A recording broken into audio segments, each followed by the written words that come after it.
आज आपण दिवाळी फराळापैकी अजून एक पदार्थ बनवणार, तो म्हणजे बेसनचा लाडू. बनवायला खूपच सोपा आहे आणि एकदम दाणेदार असा बेसनचा लाडू कसा बनवायचा, यामध्ये रव्याचा वापर केलेला नाही, तरी पण खाताना तुम्हाला अजिबात दातांना किंवा टाळ्याला चिकटणार नाही आणि परफेक्ट प्रमाण मी इथे सांगितलेलं आहे. त्या पद्धतीने तुम्ही लाडू बनवला तर तुमचेही लाडू एकदम दाणेदार होणार आहेत. तर हे दाणेदार लाडू कसे बनवायचे तेही मी तुम्हाला सांगणार आहे. तर इथे आपण साहित्य घेतलेलं आहे. आता याचं प्रमाण किती घ्यायचं आहे तेही मी तुम्हाला सांगणार आहे. तर रेडीमेड तुम्ही बेसन घेऊ शकता किंवा चक्कीवरून दळून आणू शकता.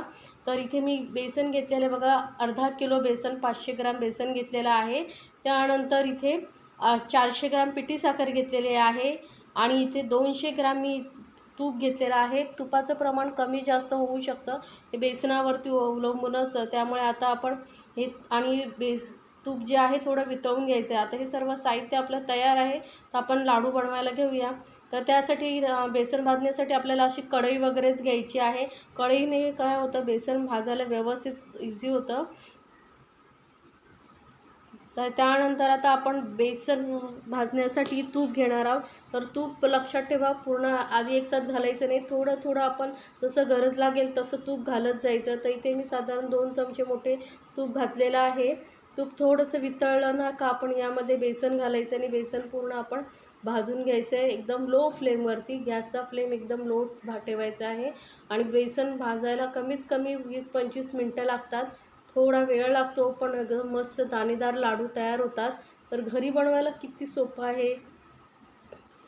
तर आता एकदम लो फ्लेमवरती ना आपण बेसन भाजून घ्यायचं. लक्षात ठेवा, गॅस फ्लेम एकदम लो ठेवायचा आहे, कारण जर तुम्ही हाय फ्लेमवरती किंवा मीडियम फ्लेमवरती बेसन भाजायला गेलात तर बेसन खालून लागूही शकतं, करपू शकतं आणि लाडवाची टेस्टही बिघडेल आणि कलरही बिघडेल. कारण मग जसं आपल्याला पाहिजे ना एकदम पिवळसर लाडू, तसे होणार नाही. त्यामुळे गॅस एकदम लोवरती ठेवून आपण हे बेसन भाजत राहायचं आणि बेसन सोडून आपण अजिबात आजूबाजूला जायचं नाही, कारण थोडा वेळ जरी बेसन सोडलात ना तरी ते खालून लागू शकतं. त्यामुळे एकदम सतत आपल्याला मिक्स करत हे बेसन भाजून घ्यायचं आहे आणि कमीत कमी 20-25 मिनटं लागतातच बेसन भाजायला. आता यामध्ये जसं लागत जाईल ना तसं थोडं थोडं तूप घालत जायचं आहे आपल्याला आणि बेसन भाजत जायचं. एकसाथ भाजल्यामुळे बेसन घातल्यामुळे, बेसनमध्ये तूप घातल्यामुळे आपल्याला मग तुपाचा अंदाज येत नाही. त्यामुळे कमी जास्तही लागू शकतं, म्हणून थोडं थोडं घातलं का आपल्याला अंदाज येतो आता बेसनमध्ये तूप बरोबर आहे. म्हणून थोडं थोडंसंच घालायचं आहे आणि एकदम लो फ्लेमवरती अगदी मस्त थोडासा कलर चेंज होईपर्यंत आपल्याला हे बेसन भाजून घ्यायचं आहे. काही काही लोकं डाळ आधी भाजून दळूनही आणतात. तर तसंही नाही करायचं असेल तर आधी तुम्ही डाळ भाजून दळूनही आणू शकता, थोडी दाणेदार. आता ही मी बारीकच दळून आणलेलं आहे. डाळच दळून आणली होती, पण मी एकदम बारीक दळून आणलेली आहे, कारण मला शेवलाही बेसन हवं होतं म्हणून आणि लाडूलाही. तर मग दोन्ही एकसाथ रवाळ भाजून दळून आणून नाही चालणार होतं, म्हणून मी बारीकच दळून आणलं आहे. आता हे बारीक बेसन आपण जे दळून आणलं आहे त्याला दाणेदार कसं बनवायचं ते आपण पुढे पाहणार आहोत. तर व्हिडिओ शेवटपर्यंत पाहत राहा, म्हणजे तुम्हाला यामध्ये ज्या मी टिप्स सांगते त्या तुम्हाला फॉलो करून तुमचेही लाडू अगदी दाणेदार होतील. तर बेसन भाजताना एक काम करायचं आहे, तूप टाकल्यामुळे काय होतं, अशा मध्ये मध्ये गुठळ्या होत जातात. ज्या गुठळ्या आहेत त्या मोडत राहायच्या आहेत, म्हणजे आपलं बेसन सर्व बाजूने व्यवस्थित एकसारखं भाजलं जाईल. आणि प्रत्येक वेळी लक्षात ठेवा, तूप घालताना पटकन घालायचं आणि लगेचच आपल्याला ते परतत राहायचं आहे.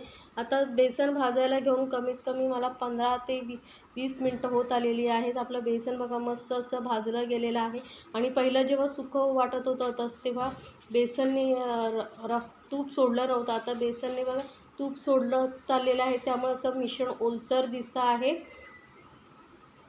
तर तुम्ही सुरुवातीला जास्त तूप घालू नका. असं तुम्हाला वाटत असेल की बेसन आता एकदम सुकं सुकं कोरडं वाटतं आहे तर मी तूप अजून घालते, तर असं करू नका. 100-150 ते 200 ग्रामच्या वरती तूप घालू नका. तर आता आपलं हे बेसन भाजून झालेलं आहे. तर आता फक्त आपल्याला याला दाणेदार करण्यासाठी मध्ये 2 चमचे आपण 2-3 चमचे पाणी घालायचं थोडं, आणि लगेचच आपल्याला मिक्स करत राहायचं. यामुळे काय होतं, आपलं बेसन जे आहे एकदम दाणेदार होतं आणि जेव्हा आपण लाडू खातो तेव्हा ते असं दातांना वगैरे चिटकत नाही. तर ह्या काही टिप्स आहे ज्या फॉलो करून तुम्ही लाडू बनवले तर एकदम मस्त परफेक्ट लाडू तुमचे होते. आता तुम्ही म्हणाल की यामध्ये पाणी घातलं आहे तर आपले लाडू खराब होतील. तर अजिबात होत नाही, कारण आपण 1-2 मिनटं आपण अजून त्याला बेसनला भाजणार आहोत पाणी घातल्यानंतर. त्यामुळे पाणी लगेचच उडून जातं आणि मग आपले जे लाडू आहेत ते मस्त दाणेदार होतात. पाण्याऐवजी तुम्ही दूधही वापरू शकता. तर आता आपलं बेसन भाजून झालं आहे, मी गॅस बंद करते आणि हे आपल्याला थंड करायचं आहे. तर आपण हे एका परातीमध्ये ट्रान्सफर करूया, म्हणजे आपल्याला हे मिश्रण बेसन आहे थंड करायला सोपं होईल. तर हे मिश्रण आता मी पूर्ण बेसन जे आहे एका परातीमध्येच काढून ठेवायचं आहे आपल्याला. त्याच कढईमध्ये ठेवू नका, नाहीतर बेसन खालून लागू शकतं, कारण कढई गरम असते, बेसनही गरम असतं. त्यामुळे शक्यतो होईल तर परातीमध्ये किंवा जसं कोलगट प्लेट वगैरे असेल त्या पसरट त्याच्यामध्ये काढून ठेवा आणि थोडं थोडं असं मध्ये मध्ये हलवत राहा. आता बघा हे थोडंसं कोरडंसं वाटतं आहे. थोड्या वेळाने ते अजून पातळ होत जाणार आहे. जसं बेसन थंड होत जाईल थोडंसं अजून पातळ होत जाईल. त्यामुळे अजिबात घाबरण्याची गरज नाही. आता बघा 1 तासानंतर आपलं बेसन तासभर मी ठेवलं होतं, पूर्णपणे रूम टेम्परेचरवर येईपर्यंत मी हे बेसन ठेवलं होतं. तर बघा किती थोडं पातळ झालेलं आहे. तर आता असंच आपल्याला बेसनची गरज आहे, म्हणून तुपाचं प्रमाण परफेक्ट आहे. तुम्ही जास्त तूप घालू नका, नाहीतर मग तुम्हाला लाडू वळताना खूप प्रॉब्लेम येतील. तर आता हे बेसन थोडंसं असं मिक्स करून घेतलं, एकसारखं करून घेतलेलं आहे. आता यामध्ये पिठी साखर घालायची आहे. पिठी साखर 400 ग्राम मी पिठी साखर घेतली होती अर्धा किलो बेसनसाठी. तर ही आपण थोडी थोडी आधी घालून घ्यायची. तर अर्धी मी आधी घालते आणि थोडं मिक्स केल्यानंतर मग परत अर्धं घालायची, म्हणजे व्यवस्थित मिक्स करता येते. त्यामुळे लक्षात ठेवा, या ज्या टिप्स आहेत त्या नक्की फॉलो करा. तर आता पिठी साखर आपण थोडी थोडी घालत गेलं की ते मिश्रण थोडंसं ओलसर वाटतं, ते एकदम परफेक्ट नॉर्मलवरती येतं. म्हणून आधीच कोरडं ठेवलात तर मग नंतर पिठी साखर मिक्स केल्यानंतर ते लाडू वळले जाणार नाहीत. त्यामुळे तूपही परफेक्ट पाहिजे आणि बेसनही व्यवस्थित भाजलं गेलं पाहिजे. बेसन भाजतानाही घाई करू नका. कमीत कमी 20-25 मिनटं बेसन भाजावंच लागतं, नाहीतर मग ते लाडू खाताना कचकच लागतील, कच्चा बेसन राहिला तर. त्यामुळे 20-25 मिनटं तुम्हाला एकदम लो फ्लेमवरती बेसन भाजावं लागतं. आता साखर मी पूर्ण घालून घेतली आहे. आपण व्यवस्थित जसं जसं मिक्स करत जाऊ तसं तसं याला ओलसरपणा येत जाईल आणि आपले लाडू होतील. आता यामध्ये स्वादासाठी मी वेलची पावडर आणि जायफळ पावडर असे मिक्स करून घातलेले, यामुळे फ्लेवर खूप छान येतो. आता हे बेसन आपलं व्यवस्थित मिक्स करून झाल्यानंतर यामध्ये मी काही ड्रायफ्रूट्स घालते. तर मनुका आणि काजू घालते. तुम्हाला आवडत नसतील तर नाही घातलं ते तरी चालेल, असेचही लाडू बनवू शकता. पण खाताना थोडं मस्त असे काजू, बदाम, मनुका वगैरे लागलं ना की खूप छान लागतं, म्हणून मी इथे ड्रायफ्रूट्स घातलेले आहेत. माझ्या मुलांना ड्रायफ्रूट्स घातलेलेच लाडू आवडतात, त्यामुळे मग मी इथे ड्रायफ्रूट्स घातलेले आहेत. आता हे मिश्रण आपलं सर्व व्यवस्थित मिक्स झालेलं आहे. तर आता आपण हे थोडं कोरडं असं तुम्हाला वाटतं आहे, पण जसं आपण लाडू वळत जाऊ ना हाताने ते व्यवस्थित लाडू वळला जाईल बघा. कारण आपल्या हाताची जी उष्णता असते ना तीही लाडवांना लागते आणि साखर मग थोडीशी ओलसरपणा येतो साखरेमुळे आणि आपले लाडू व्यवस्थित वळले जातात. आधी एका हाताने घट्ट करून नंतर 2 हाताने गोल गोल फिरून मस्त असा लाडवाचा शेप गोल असा देऊ शकता तुम्ही. तर हा आपला बेसनचा लाडू बघा मस्त असा वळला गेला, छान तयार झाले, गोल एकदम गरगरीत मनुका लागू शकता. तर हे असेच या पटापट तुम्ही लाडू वळत जा आणि जास्त वेळ लागत नाही आणि तुपाचं प्रमाण व्यवस्थित असल्यामुळे लवकरही मिश्रण हे कोरडं होत नाही.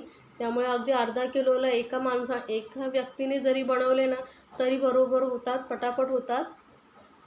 बघा अगदी व्यवस्थित वळले जात आहेत लाडू, गोल गोल गोल गोल मस्त. फक्त थोडं हाताने गोल गोल फिरवायचं.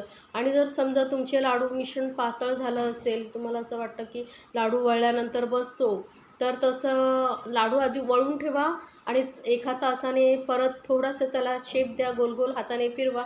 सेट झाल्यानंतर मग परत तुम्ही डब्यामध्ये भरून ठेवू शकता. तर हे माझे लाडू बघा एकदम परफेक्ट झालेले आहेत. तुपाचं प्रमाण एकदम बरोबर आहे, त्यामुळे लाडू वळल्यानंतरही व्यवस्थित आहेत, गोल आहेत, बसलेले वगैरे नाही आहेत, कारण तुपाचं प्रमाण परफेक्ट आहे. म्हणून मी सांगितलेली रेसिपी फॉलो करून तुम्हीही या दिवाळीमध्ये बेसनचे लाडू बनवा आणि मला कमेंट्समध्ये सांगायला विसरू नका रेसिपी तुम्हाला कशी वाटली.